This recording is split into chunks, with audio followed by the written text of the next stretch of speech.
bodily noise. I can't help that, really. Hey, everybody, come on in here. You know what time it is. Yeah, you do. You don't even have to look at the clock. Because you know your body is already telling you. Your mind, your soul, it's all the same message that it's time for Coffee with Scott Adams, the best part of the day. Now, I want to manage your expectations today. In all likelihood, this will be the worst Coffee with Scott Adams of all time. It could be. Now, I'm just managing your expectations. So if I clear that bar, well, that's a bonus. But it could be the worst one ever. Well, I hear in the news that there's a increase in shark attacks. That's right. You thought the COVID was going to get you? No. You thought the climate change was going to get you? No. It's going to be sharks. Sharks with frickin' lasers on their heads. I'm just saying that before you put it in the comments, because I know you will. I know you so well. Somebody's going to say frickin' lasers on their head. Somebody's going to do it. But you don't have to now, because I did it for you. All right, how many of you would like to enjoy a thing called the simultaneous sip? Yeah, that's right, all of you. And if you would like to enjoy it to its maximum extent, like way better than average is what we're talking about here, all you need is a copper mug or glass, a tankard, chalice, stein, a canteen, jug, a flask, a vessel of any kind. Fill it with your favorite liquid. I got some coffee right here. And join me now for the unparalleled pleasure, the dopamine hit of the day, the thing that makes everything except shark attacks better. It's called the simultaneous sip, and watch it happen right now. Go.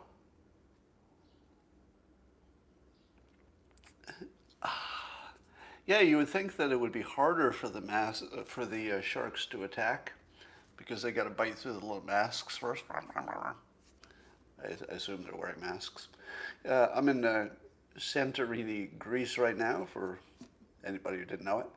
And there's a statue here wearing a surgical mask. Some wag climbed over a fence and got to the place you're not supposed to get to and put a surgical mask on one of the pieces of art here. Pretty funny. All right, well, I just tweeted out this morning, or retweeted, there's a little bit in Mashable. So Mashable is something you should follow. It's a Twitter account, and I guess a website, magazine site, whatever it is. But they have items on all the new cool technology, the stuff that you don't see in the regular news. And there is a mind-blowing story. Every once in a while you'll see a story and you'll say, what? Here's one. Apparently they have now developed an artificial arm and hand, that's fully articulated, that can be controlled by a person's mind while that person is using their normal hands to do a task at the same time. So in other words, they've got this test. Now, apparently every person can't do it, but some number of people can repeat this experiment. So they'll give them a task where they're doing something with their two normal hands, and then they'll just simply, I think they just have to just think about it, just sort of want the mechanical arm, which has some sensors attached, obviously, externally to your brain, just want it to reach over and pick up a bottle and hold it. And a number of the people can actually work with their two normal hands and have the mechanical hand come over and pick up their drink and give it to them while they're still working with their other two hands. Are you freaked out by that? You should be.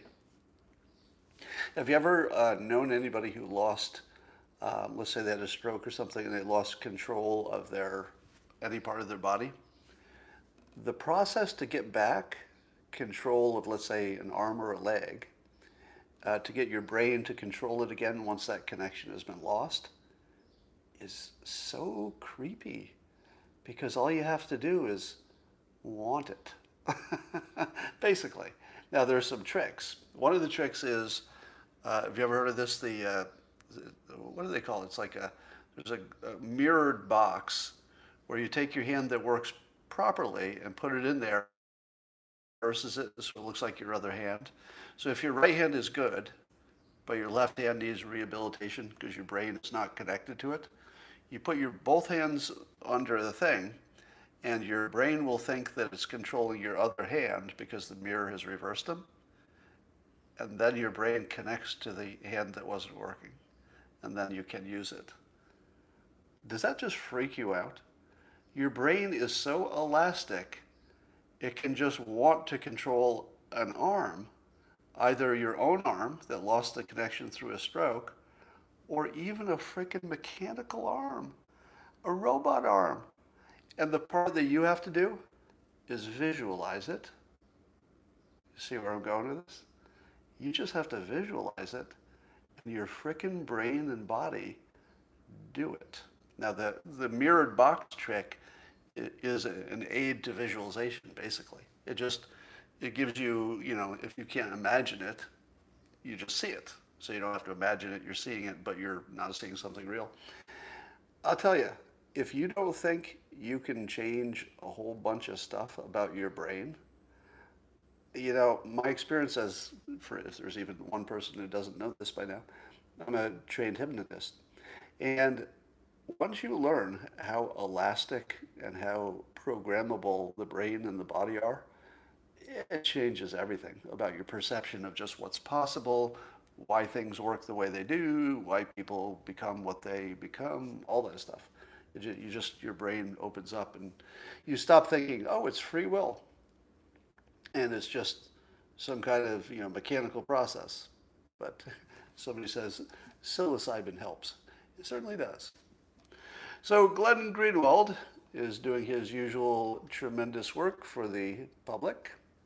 There's some people in the, what world would you say, journalism world, I guess, that, of course, everybody works for money. So there's nobody who isn't doing it, at least partially, because it's a job. But I feel like there are some people who are just taking it to another level. They're actually trying to help the world. And I think Greenwald is one of those. And here's his addition today. So you know the story, Tucker Carlson, famously, and a Revolver publication, have been talking about the fact that, and Revolver I think is the initiator of this idea, that the FBI had penetrated and had assets in a number of different organizations, and there's some thought that maybe, or at least this is the conspiracy theory part, unproven, that maybe the FBI is causing the terrorism. In other words, somebody is just trying to push an organization a little farther than it might have pushed itself.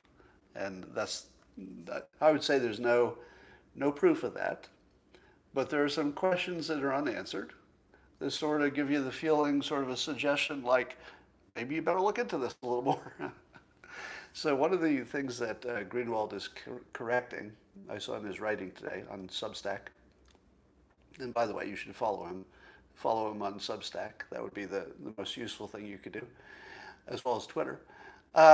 He said that when Tucker and the Revolver guy were noting that, and by the way, could somebody please in the comments help me? Because I keep talking about the story without doing the minimal amount of Googling to find out the name of the Revolver guy. One of you must know it. Just put it in the comments and I'll say it out. Is it, Darren Beatty? Is that the name? Okay, thank you. Well, that didn't take long. So Darren Beatty. So first of all, I apologize to Darren Beatty because I shouldn't be telling a story without mentioning his name, since basically he's the originator of the story. So my apologies. So one of the odd things is that there are people who are unindicted co-conspirators about the January 6th protest / whatever you want to call it at the Capitol. And the thinking is that might be a tell that it's the infiltrating FBI agents that are the ones that are unindicted, because you wouldn't want to name them and you wouldn't want to indict them because they're undercover. But apparently the people who are smarter than I am quite a few of them, certainly when it comes to the law, say that you wouldn't do that. That's not telling you anything. I think Glenn Greenwald was making that point. And if I understood the reason, and I think I don't, the reason was that you wouldn't consider the FBI assets as unindicted co-conspirators because they wouldn't be co-conspirators. They would be FBI agents. And I said to myself, okay, like I get the technical accuracy of that they would not actually be co-conspirators. They would be undercover agents. But if you wanted to keep them undercover, wouldn't you treat them like they were real people? And so I'm not entirely sure so there's still some gray area in the story is all I'm saying. Not being a lawyer, I'm not quite buying the story that you wouldn't treat them the way you would treat a real person who is in the organization if you wanted them to stay undercover. Stephen Miller on Twitter had a really good catch here. CNN had a story. So here's a story as it's tweeted by CNN, and then it's on their website. Quote, within days, China will reach a staggering 1 billion doses in its COVID-19 vaccination drive, a scale and speed unrivaled by any other country in the world. And it's an analysis by Nectar Gan and Laurie Louis, if I've pronounced that anywhere close. Stephen Miller points out that both of these analysts who are saying that China's just doing amazing. China's great. And the two people who wrote this article live in Hong Kong. So it's just Chinese propaganda, and it's running on CNN like it's an analysis. Now, maybe the data is correct. I don't know. Maybe it is. Maybe it isn't. Can we trust China's data? I doubt it. But I think it's probably safe to say they got a lot of vaccinations done. But if you didn't know, now, in other words, if Stephen Miller hadn't done the work for you, would you have known that that wasn't real news? That it was just propaganda from China? Would you have known? I don't know if I would have known that without, the little boost by somebody who knew it more than I do, Stephen Miller. So that's pretty scary, isn't it? How easily pure propaganda can be reformatted as news, you wouldn't know the difference. It would look just like it. So can somebody give me a little fact check on this? Oh God, do I get kicked off of social media if I say this wrong? So this is not a fact I'm about to state. This is a conspiracy theory. Let's call it that. So what I'm about to say has no known factual basis as far as I know. But did you see a story that said that somebody in China got a patent on the COVID-19 vaccination long before we all knew about it? And that there was actually a patent there that would suggest that they knew things way before they told us?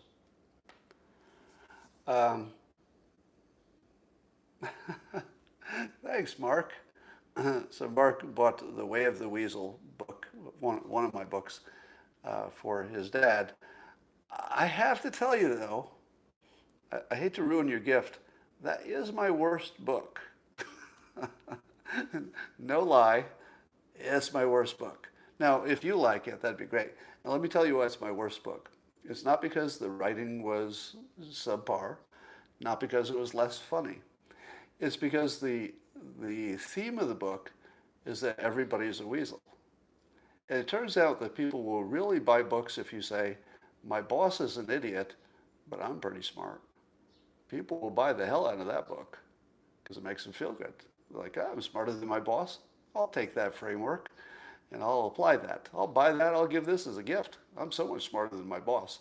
But as soon as you say, well, your boss is a weasel, yeah, we all know that, but You're a bit of a weasel yourself. You know, if you're being honest, we're all a little weaselly sometimes. So that was the theme that I thought I could make a book out of. It turns out that people don't want to buy a book that says they're weasels. Which is funny because it's so obvious after the fact. Somehow I went all the way through the publishing process because I think it was at sort of the height of my publishing power at that point because my books had been doing well. But I wish my publisher had talked me out of that one because in retrospect, it's just such a mistake. But like I said, the writing and the jokes are just as good as anything.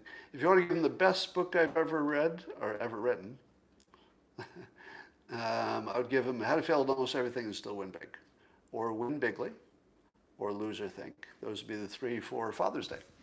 So if anybody's going to do a Father's Day gift, those would be the three books that would work for your father. All right, you all know the Yanni and Laurel thing, right? You know, there's the audio illusion. Some people hear Yanni, some people hear Laurel.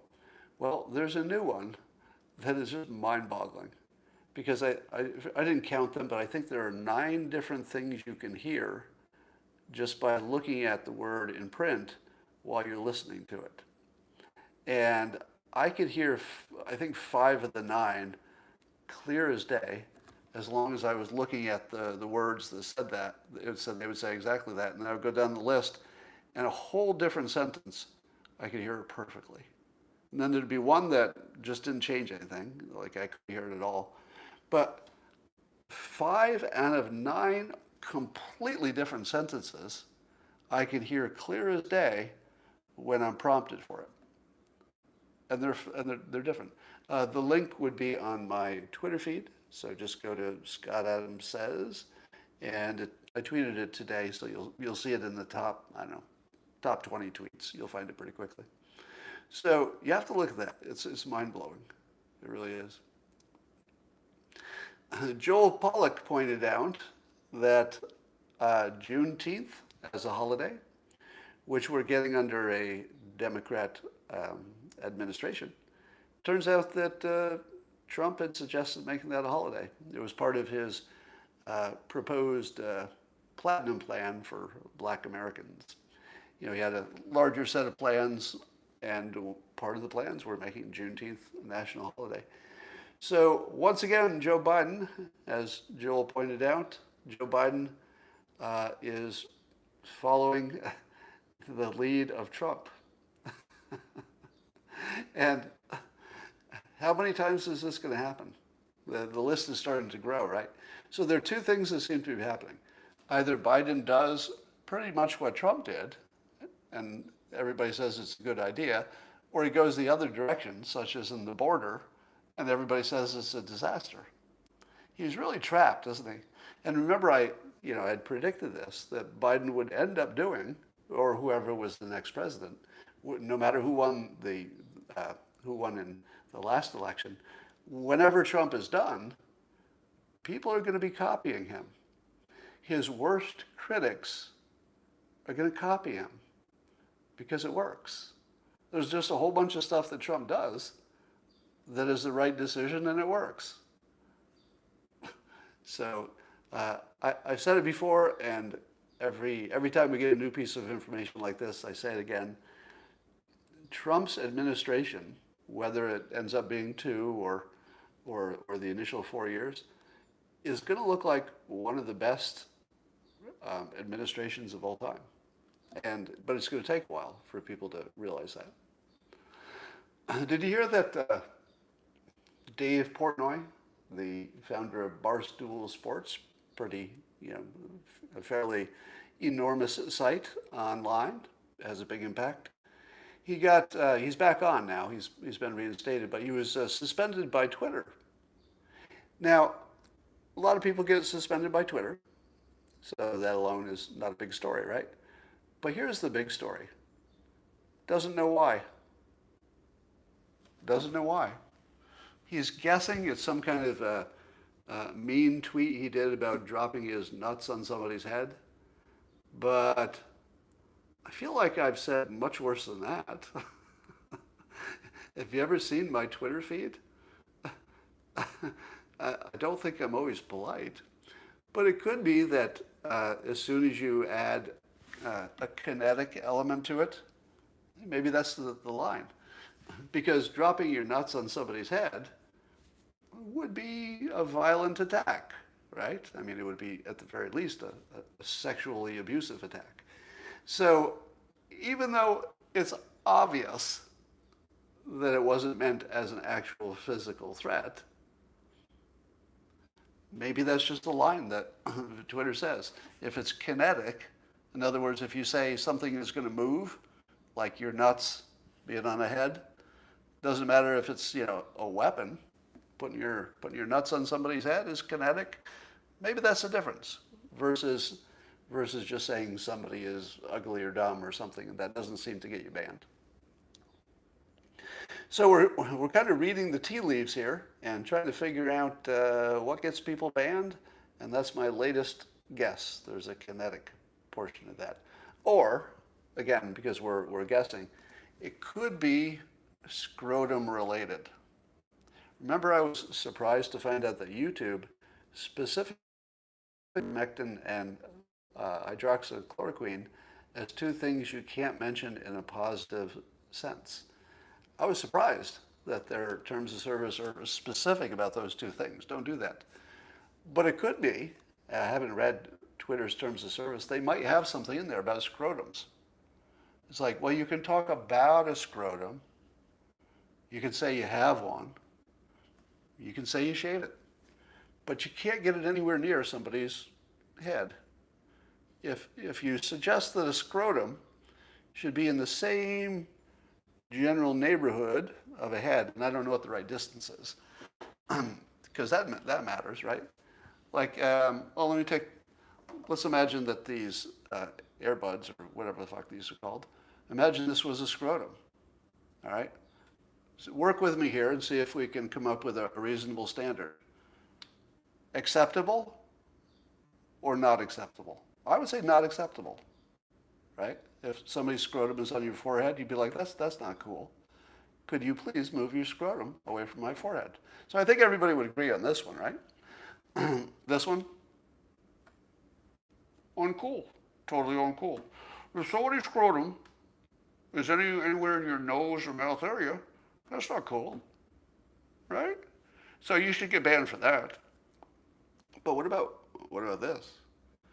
What about, let's say there's like a foot of distance between a scrotum and your head. Now, is that an assault? Well, suppose you quickly turned and walked in that direction. Say, you're right back to the bad situation. Because people do that. They'll just turn and quickly, and next thing you know, you get a scrotum right in your muzzle situation, and that's not good. So I would think the minimum scrotum to skull distance would be somewhere in the at least a yard, maybe a yard or two be minimum. But I think this is exactly the sort of thing that should be written specifically in the terms of service, because I make a lot of scrotum comments. I mean, if you did a search for all the times I've mentioned a scrotum on Twitter,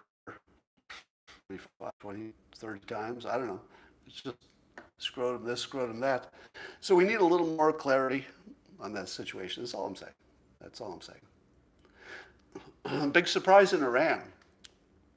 They had a election for president, and I know you didn't see this coming, but looks like they elected an ultra-conservative. Did not see that coming.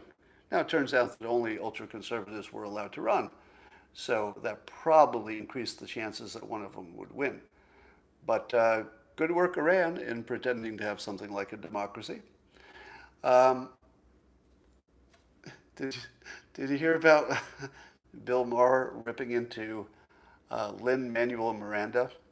Now, you know him from stage plays, from Hamilton specifically, but he's got some other new kind of play now called In the Heights.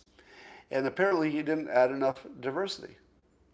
So Lin-Manuel Miranda got a little pushback, for not having enough diversity. And here's his apology that Bill Maher ripped into. I'll tell you about that in a moment. But I want to read his apology because remember I told you that these apologies for getting canceled or almost canceled are now blurred the line between parody and reality.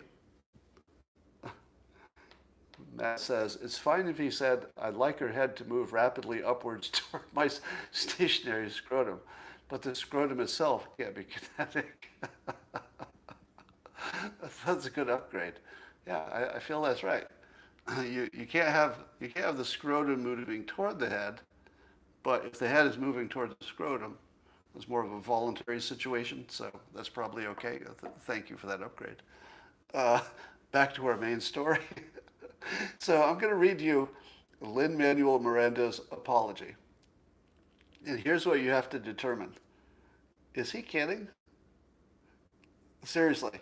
I'm going to read this, and you'll say to yourself, I'm not sure he's serious about this.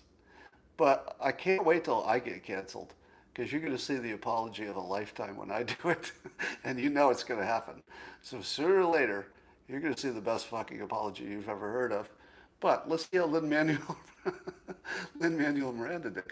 Now, can somebody do a fact check on me? He wrote Hamilton, right? Am I right? He's actually the author of the play Hamilton, and maybe In the Heights, I don't know. So remember, he's a skilled writer, okay? So he's not like, I believe, right? I'm getting yeses here, right? So he's a very smart, talented, skilled writer. So let's see what the skilled writer said. Quote, I could hear the hurt and frustration over colorism. It's a red flag. Of feeling still unseen in the feedback, he continued. I hear that without sufficient dark-skinned Afro-Latino representation, the work feels extractive of the community we wanted so much to represent with pride and joy. In trying to paint a mosaic of this community, we fell short. I'm truly sorry. I'm learning from the feedback. I thank you for raising it, and I'm listening. I promise to do better in my future projects. Here's what Bill Maher said. Bill Maher said, please stop apologizing. Please stop apologizing. You're the guy who made the founding fathers black and Hispanic, Bill Maher exclaimed during the show's panel discussion. Quote, I don't think that you have to apologize to Twitter, for fuck's sake. This is why people hate Democrats. It's cringy. Well, it's cringy if it was serious. Well, was it? You know, do you imagine that Lin-Manuel Miranda sat down and he wrote that with like tears in his eyes and a solemn approach and deep regret for the hurt that he has caused? Because he has a good history of inclusion for, let's say, what's the word here? For the Latino community and the African American community, but he's a little short on the Afro-Latino community. And if you're going to leave out that group, well, you have some work. You have some work to do, don't you? So, what do you think? Is he serious? In the comments, tell me. Do you think he was completely serious, Lin-Manuel Miranda, when he wrote that? Or do you think he was laughing when he wrote it and said, this will take care of it? I can't tell. I honestly can't tell. Because I'm sure that he's entirely honest and well-meaning, and that he's been more successful than anybody I can think of in being inclusive of all people, or apparently not all people, but being very inclusive. So I'm looking at your comments. Seriously, sarcasm, completely serious. It feels serious, dripping with sarcasm. Somebody says he's doing both simultaneously. That's sort of where I'm at. It's sort of where I'm at. I do think he was trying to do something serious, but when you put in words like, the work feels extractive of the community we wanted so much to represent with pride and joy, I don't know. I don't know if that's serious. Maybe, could be. I wouldn't. I mean, if he were here in the room and I could ask him and I knew that he would tell me the truth and he said it was serious, I'd believe him. I'd believe him if if I heard it from the source. But you can't tell just by reading it. It's like, well, maybe serious. I don't know. Yeah, apology accepted. Somebody says. All right. Well, let me tell you. I'm going to be flying tomorrow, and I believe I will be on the airplane during this time period. So if you don't hear from me at this time tomorrow, there's a pretty good chance you'll hear from me the day after. But if you don't hear from me the day after, there's a very high chance you're going to hear from me the day after that, because it's going to take me 2 days to get home. So we're going to be flying a lot. What do I do on flights? Well, this last one I had a panic attack, so that wasn't cool. I think my first one. I don't have any history of that. Now the panic attack is not because I have fear of flying, which I don't. But masks, wearing a mask for 18 hours is, to me, like it's like torture. And so, sort of 18 hours of having somebody's scrotum on your forehead, it's uncomfortable, really, really uncomfortable. So I'll tell you the good and the bad. If you fly well, and you can fly with a mask for 18 hours with a few breaks, go ahead and do it. Because Greece right now, let me give you a little commercial for at least Santorini in Greece. It's the best time to come. If you can get to Santorini, and in other words, if you can handle all the testing and the vaccinations and the travel problems and the masking, if you can handle the travel, getting here is the best freaking thing you've ever done in your life because it's not very busy. It's keeping other people away. So fortunately for me, Christina is a world traveler, and she can do things that she can make things easier than I could if I were doing it myself. All right, so definitely come here. We had the same experience at Bora Bora during the pandemic when it was open briefly. If you can get away, the crowds are really small and everything's better. And wow, are the Greek people appreciative when they see Americans coming in. Very, very appreciative. I haven't traveled a ton, but you know how everybody always says, "Oh, the people there are so nice." Hey, yellow airman, you're too nice. Thank you. You know how people always say wherever you go, it seems like, "Oh, the people there are so nice. The people there are so nice." The exception being Los Angeles. That's the only place I've been where you leave Los Angeles and you think, I don't think the people here were very nice at all. But it's the only place. However, you may have heard that the Greeks are unusually friendly.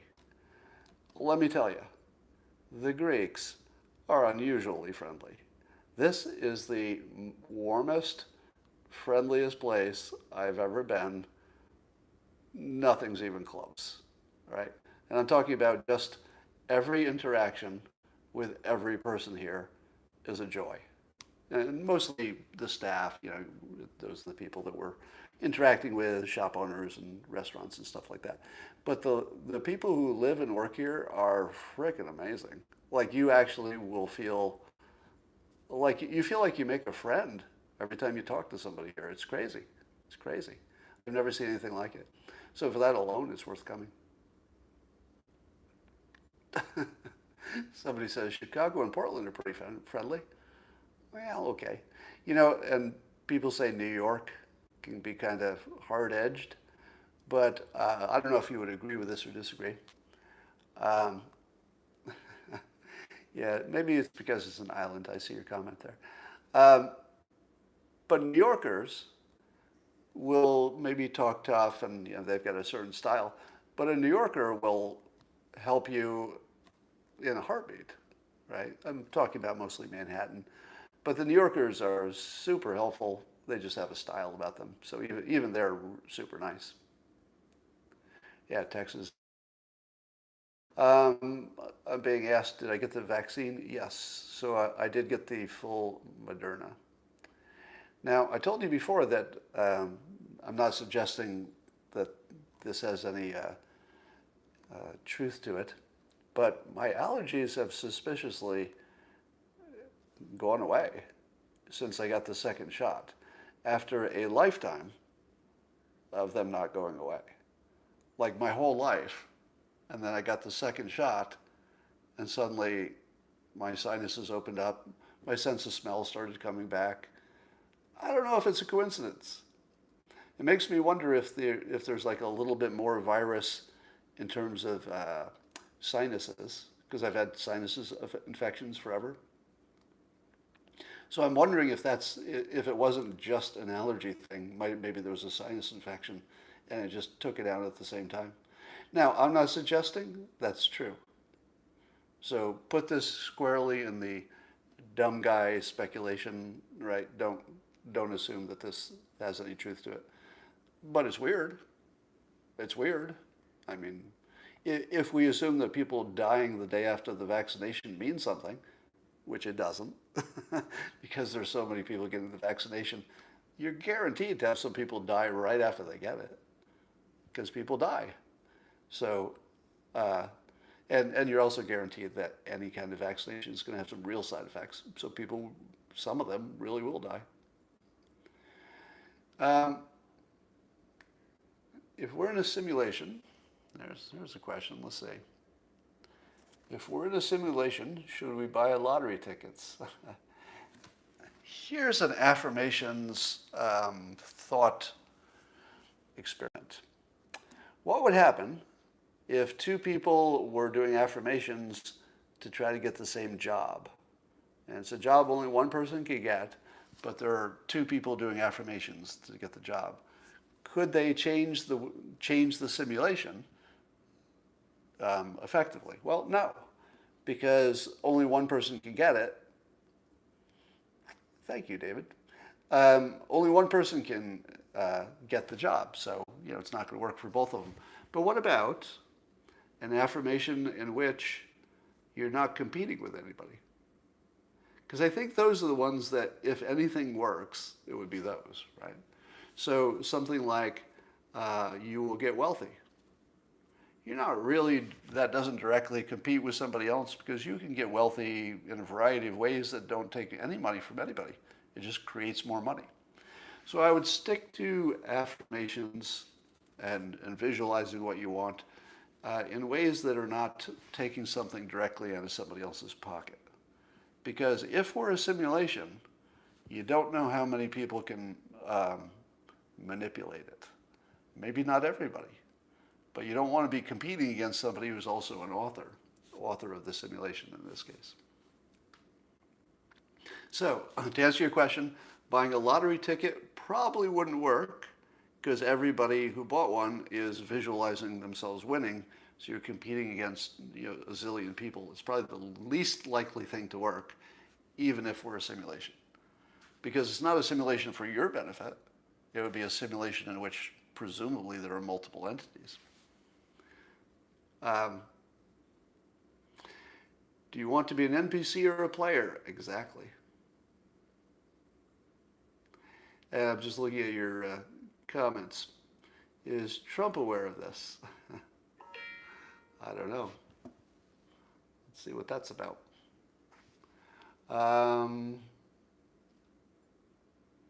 Okay.